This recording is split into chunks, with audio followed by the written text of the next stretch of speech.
संत मत धारा आपकी सेवा में प्रस्तुत।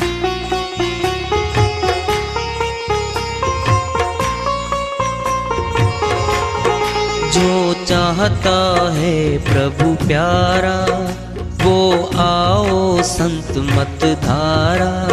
भक्ति भेद बता कर सारा वो कर दे भव के पारा। जो चाहता है प्रभु प्यारा वो आओ संत मत धारा। भक्ति भेद बता कर सारा वो कर दे भव के पारा। जो चाहता है प्रभु प्यारा।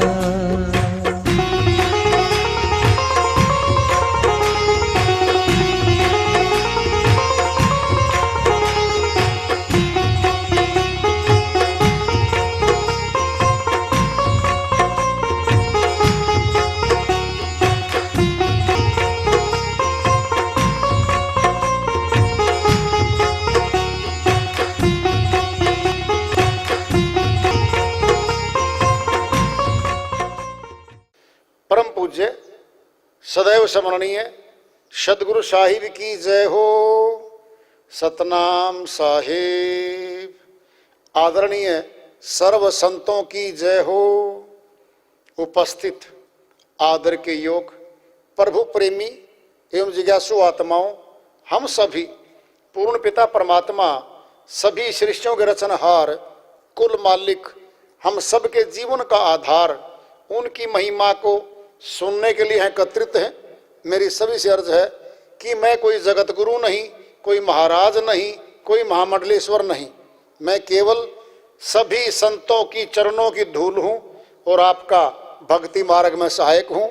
मैं अपनी सीधी साधी टूटी फूटी भाषा में, संदुकड़ी भाषा में भक्ति भेद के गूढ़ रहस्यों को उजागर करने वाले विचार आपके समक्ष रख रहा हूँ।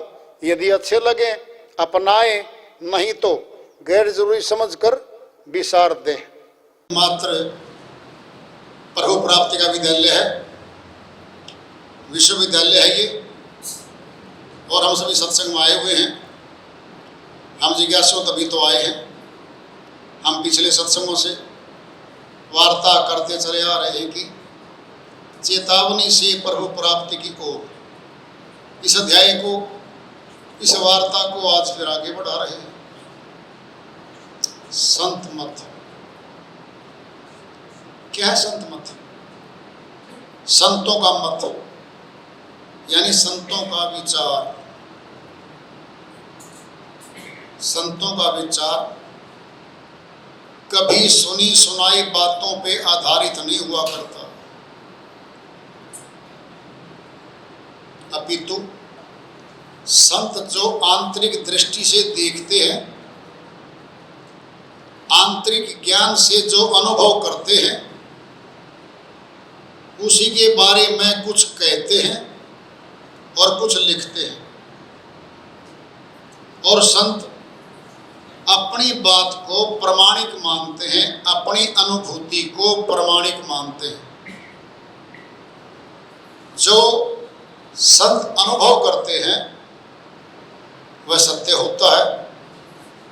इसीलिए संत मत सर्व श्रेष्ठ है, सबसे ऊंचा है। सत्य लोक का मार्ग है, अमर लोक का मार्ग है, आसान है। गृहस्थ आश्रम में रहते हुए भक्ति कर सकता है, कठिन योग नहीं। लेकिन आसान होते हुए भी कठिन तो है, क्योंकि मन इसका विरोध करता है। मन आत्मा को निकलने जाने देने से रोकता है। इसीलिए मन आत्मा को भ्रमित करता है, करामातों की तरफ ले जाएगा, मनोकामनाओं की तरफ ले जाएगा। सबसे बड़ी मनोकामना एक ही आत्मा की, जन्म मरण के महारोग से छूट जाए। ये सबसे बड़ी मनोकामना आत्मा। बाकी क्या मनोकामनाएं मांगेगी? जगत के तो मिलते रहते हैं, भूखा तो कोई नहीं मरता, गर्भ से आता है वही माता के पास भोजन दे देता, सबका भोजन करता है प्रबंध। लेकिन भजन करने के लिए मनुष्य तन मिला और भजन करने का मौका है भाई।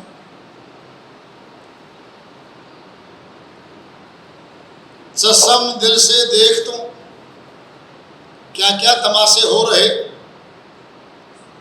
दिल सता क्या क्या है तेरे दिल सताने के लिए, दिल का हुजरा साफ कर जाना के आने के लिए, ध्यान गैरों का उठा उसको बिठाने के लिए, एक दिल लाखों तमन्ना उस पर भी ज्यादा हवस, फिर ठिकाना है कहां उसको बिठाने के लिए।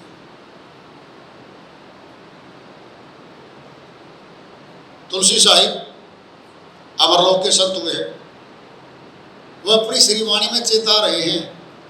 ससम कहते आंख को, उर्दू का शब्द है। ससम दिल से देख तू, आत्मा की आंख से देख ले क्या क्या तमाशे हो रहे इस संसार में, क्या क्या तमाशे हो रहे देख तो ले जरा। कई मनोरंजन हो रहा है, सत्संग के नाम पे कीर्तन होते हैं, नाचना गाना होता है, जगराता होता है, जगना होता है। आत्मा का तो उससे कोई सरोकार नहीं, कोई लाभ नहीं आत्मा को।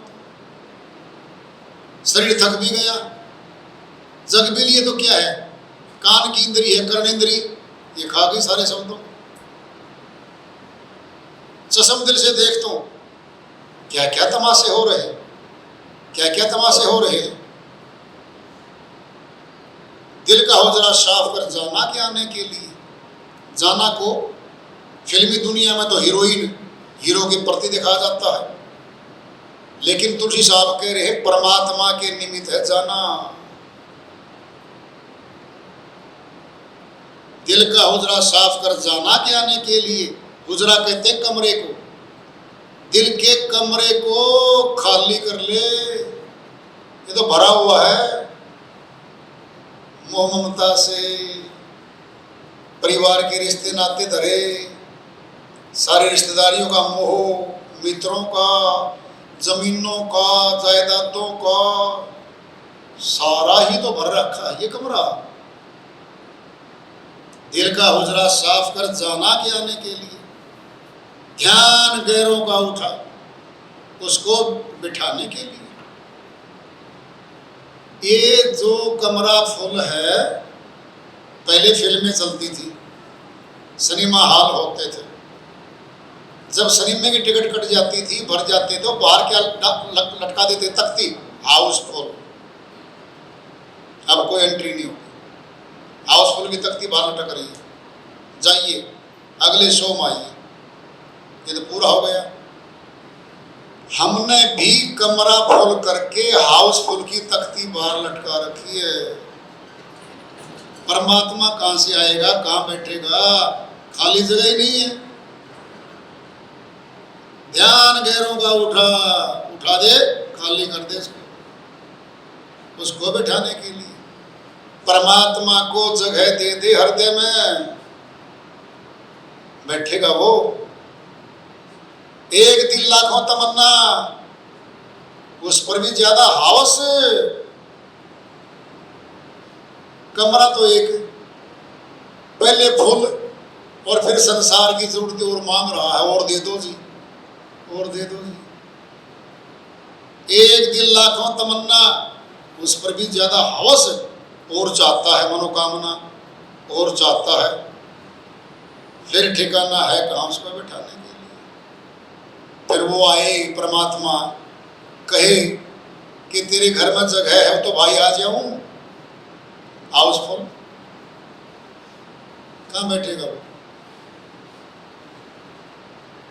हमने उद्देश्य प्रभु भक्ति का था, उसको सबसे बाद में रख दिया, संसार के कार्यों को नंबर 1 पर रख दिया। फिर प्रभु प्राप्ति का मौका कब मिलेगा भाई? मौका तो अब है। उसका माध्यम सत्संग है। सत्संग सत्य सोई जो विन से नाही। जिस तरह पारस पत्थरी का संग करने से लोहा सोना बन जाता है, जिस तरह चंदन के पेड़ के साथ खड़े होने से, संग करने से आम पौधे भी चंदनी खुशबू ले लेते हैं, जिस तरह तिलों का तेल फूलों की सुगंध लेने से सुगंधित बन जाता है और बहुत महंगा बिकने लगता है तिलों का तेल। तिल के तेल में ही निचोड़ के फूलों का रस डाला जाता है, वही इत्र बन जाता है, सेंट बन जाता है। वही तिलों का तेल बड़ा महंगा बिकने लगता है। बोतल की बोतल नहीं बिकती 1-1 लीटर की, छोटी छोटी 20 ग्राम की, 10 ग्राम की कीमत उस एक बोतल से फालतू बढ़ जाती है उसकी, फूलों का संग करने से। जिस तरह नदी नालों का पानी गंगा में मिलने के बाद गंगा ही हो जाता है, अग्नि में जो भी डाला जाता है वह अग्नि ही बन जाता है। ठीक इसी प्रकार से संतों के सत्संग में आने से सत्संग का लाभ मिलना शुरू हो जाता है और संतों की साधना बताए गए मार्ग पे चलने से संत ही बन जाता है, संतता आ जाती है जीवात्मा में। कैसा मार्ग है संतों का? दृष्टांत लो। पिंड में किसी ने अग्नि को नहीं देखा, लेकिन अग्नि के बारे में पढ़ लिया कि अग्नि में प्रकाश होता है और गर्मी होती है। उसको पढ़ने मात्र से बौद्धिक ज्ञान तो हो जाएगा कि अग्नि में प्रकाश है, गर्मी है, लेकिन प्रकाश कैसा है, अग्नि की गर्मी की अनुभूति कैसे है, ये लाभ नहीं मिलता उसको। लेकिन जिसने अग्नि जला ली या अग्नि को देख लिया निकट जाके, उसने जांच पड़ताल कर लिया कि प्रकाश ऐसा है और ताप गर्मी कैसे महसूस होती है चमड़ी को। जिसने अग्नि को देख लिया उसने पुस्तकें पढ़ने की जरूरत नहीं है, वो सपाट बोल देगा। अग्नि में लाल लाल रंग की लो होती है, निकट हाथ करोगे तो गर्मी देती है, अनुभूति होगी। दृष्टांत लो, साज बजाना सीखना चाहता है कोई, संगीतकार का संग कर ले, उसको उस्ताद मान ले, इंस्ट्रूमेंट साज हाथ में ले ले, उसके साथ बैठ के हर रोज रियाज करे, अभ्यास करे, उसको उस्ताद मान ले। धीरे धीरे करते करते, धीरे धीरे करते करते वह संगीत में पारंगत हो जाता है। उस संगीत सीखने वाले को पुस्तक पढ़ने तक की जरूरत नहीं पड़ती। ऐसे ही संत मत में ये प्रैक्टिकल है, हमारे अंदर है। बाहरी ग्रंथों की पढ़ने की जरूरत नहीं है, पोथियों की पढ़ने की जरूरत नहीं है, यथार्थ में है, ये सत्य है। संत सत्य बोलते हैं, अनुभूति का बोलते हैं। कहा हुआ है, दरिया साहब संत मत के बहुत बड़े संत हुए हैं, बिहार के। जो किछु देखा लिखा सोई भाखा, ज्ञान दीपक उर अंतर राखा। दरिया साहब फरमाते हैं, जो किछु देखा लिखा सोई भाखा। कहते भाई जो मैंने आंतरिक दिव्य दृश्य देखा है, अनुभव किया है, वही तो मैंने कहा है और वही लिखा।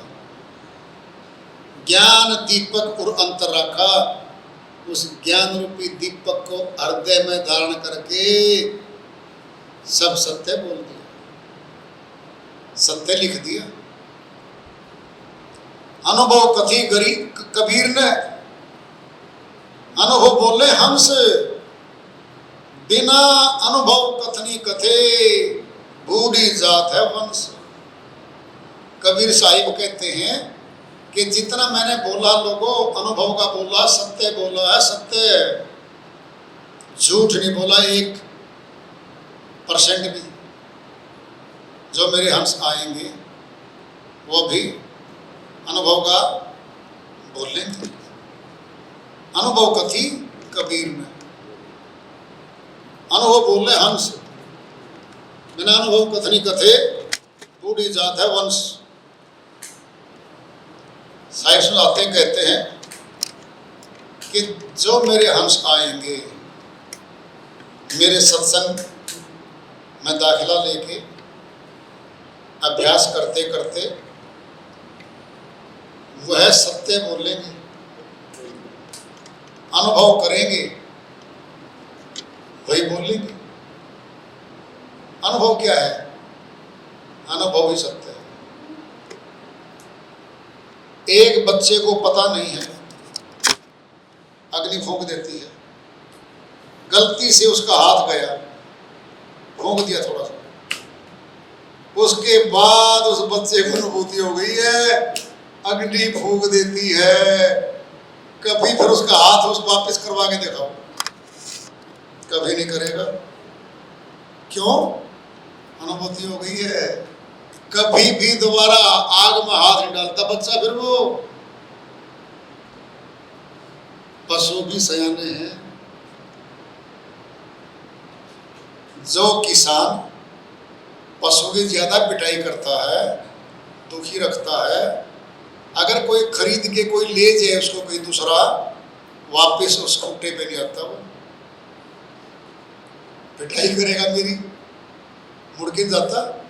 जो सेवा करता है किसान, उसने भैंस या गाय को बेच दिया किसी दूसरे के पास, और 10 दिन के बाद वो खुल भी गया ना, वापस उसी किसान के खूंटे पे आ जाता है। उसको पता है यह मेरी सेवा होती थी, मेरे साथ बर्ताव अच्छा होता है। फिर आत्मा ये भी तो पहचान कर लेगी, काल कौन है, दयाल कौन है, मेरा अपना कौन है, मेरा पराया कौन है।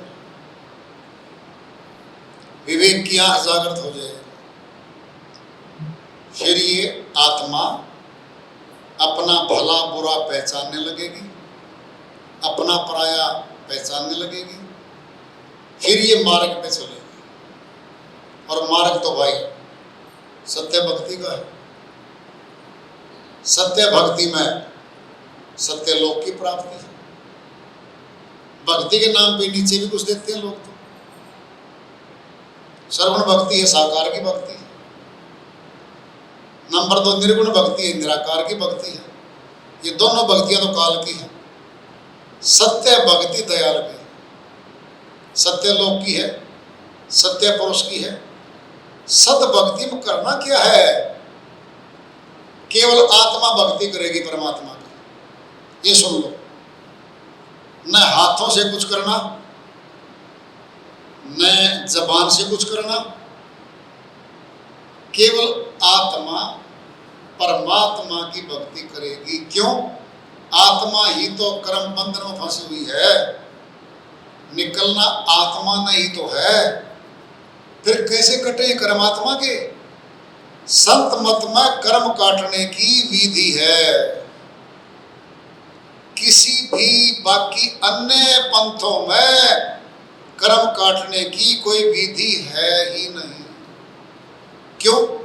सुन लो, दृष्टांत ले लो। पिंड में कपड़ा गीला है हमारा, सूर्य के सामने डाल दे, सुखा दे, फैला दे, हमने कुछ नहीं करना, जो करेगा सूर्य करेगा।